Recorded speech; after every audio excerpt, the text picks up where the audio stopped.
আসসালামু আলাইকুম প্রিয় এইচএসসি 2026 পরীক্ষার্থীরা, তোমাদের জন্য শিক্ষা বোর্ড থেকে বেশ কিছু গুরুত্বপূর্ণ নির্দেশনা প্রকাশ করা হয়েছে। আজকের এই ভিডিওতে আমি সেই নির্দেশনাগুলোর মধ্যে সবচেয়ে গুরুত্বপূর্ণ বিষয়গুলো নিয়ে আলোচনা করব। সবগুলো নয়, তবে যেগুলো প্রত্যেক শিক্ষার্থীদের জন্য জানা জরুরি সেগুলো সহজভাবে তুলে ধরব। তাই ভিডিওটি অবশ্যই শেষ পর্যন্ত মনোযোগ দিয়ে দেখবে। প্রথমেই কথা বলি তোমাদের ক্যালকুলেটর নিয়ে। বোর্ড নির্ধারিত নন প্রোগ্রামেবল ক্যালকুলেটর হলে ব্যবহার করার অনুমতি দিয়েছে। তাই পরীক্ষার আগে অবশ্যই নিশ্চিত হয়ে নেবে তোমার ক্যালকুলেটরটি অনুমোদিত তালিকার মধ্যে রয়েছে কিনা। অনুমোদিত নয় এমন কোনো ক্যালকুলেটর নিয়ে পরীক্ষার হলে যাওয়া যাবে না। এবার আসি তোমাদের ঘড়ির বিষয়ে। পরীক্ষার হলে শুধুমাত্র কাঁটাযুক্ত নন প্রোগ্রামেবল হাত ঘড়ি ব্যবহার করা যাবে, অর্থাৎ যেসব ঘড়িতে ঘন্টা, মিনিট ও সেকেন্ডের কাঁটা থাকে সেগুলো ব্যবহার করা যাবে, কিন্তু কোনো ধরনের ডিজিটাল ঘড়ি ব্যবহার করা যাবে না। একইভাবে স্মার্ট ওয়াচও সম্পূর্ণ নিষিদ্ধ। তাই কেউ ভুল করেও ডিজিটাল বা স্মার্ট ওয়াচ ঘড়ি পরে পরীক্ষার হলে যাবে না। এখন পর্যন্ত আমরা দুটি গুরুত্বপূর্ণ নির্দেশনা জানলাম, একটি ক্যালকুলেটর নিয়ে, অন্যটি ঘড়ি নিয়ে। এবার আরো কয়েকটি গুরুত্বপূর্ণ নির্দেশনার কথা বলি। বোর্ড মোট 35টি নির্দেশনা দিয়েছিল। এর মধ্যে কয়েকটি নির্দেশনা বিশেষভাবে গুরুত্বপূর্ণ। প্রথম গুরুত্বপূর্ণ বিষয়টি হলো টয়লেট সংক্রান্ত নির্দেশনা। পরীক্ষা চলাকালীন টয়লেট নিয়মিত তল্লাশি করা হবে।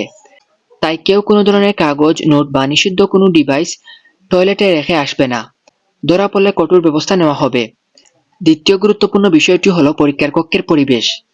প্রতি 20 জন পরীক্ষার্থীদের জন্য 2 জন করে শিক্ষক দায়িত্ব পালন করবেন। যদি কোনো কক্ষে 40 জন শিক্ষার্থী থাকে তাহলে সেখানে 3 জন শিক্ষক দায়িত্বে থাকবেন। বেঞ্চের ক্ষেত্রেও নির্দিষ্ট নিয়ম রয়েছে। 3 থেকে 4 ফুট বেঞ্চে একজন পরীক্ষার্থী এবং 5 থেকে 6 ফুট বেঞ্চে সর্বোচ্চ 2 জন পরীক্ষার্থী বসবে।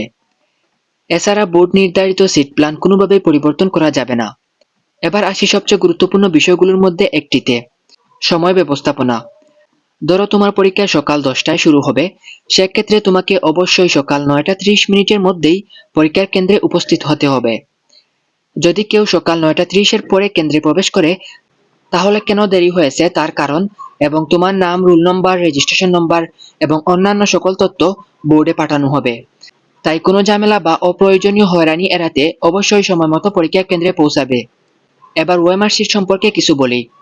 পরীক্ষা শুরুর আগেই তোমার ওএমআর শিট দেওয়া হবে, যাতে তোমার রোল নম্বর, রেজিস্ট্রেশন নম্বর সহ প্রয়োজনীয় সকল তথ্য পূরণ করতে পারো।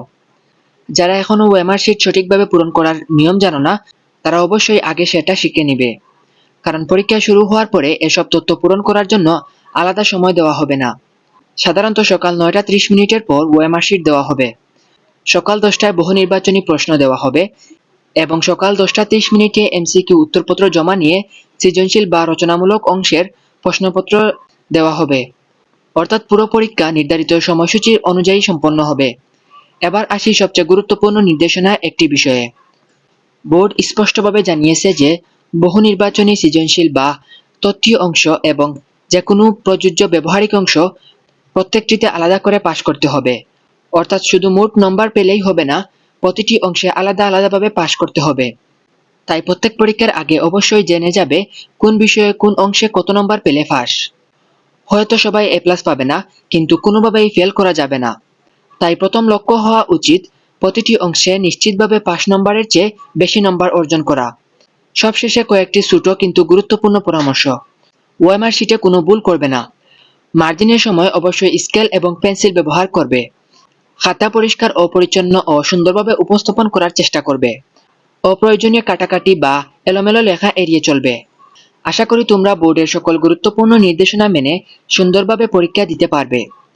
তোমাদের সকলের জন্য অনেক দোয়া ও শুভকামনা রইল। আল্লাহ তোমাদের সবাইকে সফলতা দান করুন। আজকের মতো এখানেই বিদায় নিচ্ছি। আসসালামু আলাইকুম।